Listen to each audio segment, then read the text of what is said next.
हजार मुसलमान। हजरत मोहम्मद सल्लल्लाहु अलैहि वसल्लम का एक ऐसा मौजिजा जिससे एक कटोरे के जाव से 1000 बंदों का पेट भर गया। हिजरत का 5वां साल था। ग़ज़वा खंदक का मैदान में 10,000 दुश्मन बाहर से घेरा डाले बैठे थे। 3000 मुसलमान 27 दिन से भूखे प्यासे खंदक खोद रहे थे।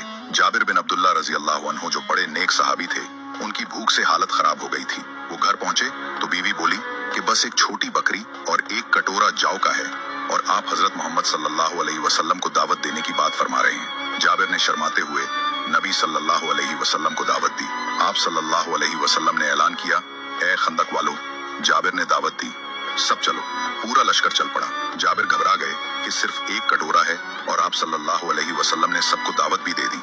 नबी सल्लल्लाहु अलैहि वसल्लम तशरीफ लाए, अपने मुबारक हाथों से खाना लगाना शुरू किया। मौजिजा हुआ, एक कटोरे से 1000 से ज्यादा लोग सैर होकर खा गए। सबको गोश्त और जाव मिला, मगर कटोरा खाली ना हुआ। जाबिर कहते हैं, सब चले गए और कटोरा अब भी भरा था। ये है आप सल्लल्लाहु अलैहि वसल्लम की शान। मेरी जान उन पर कुर्बान।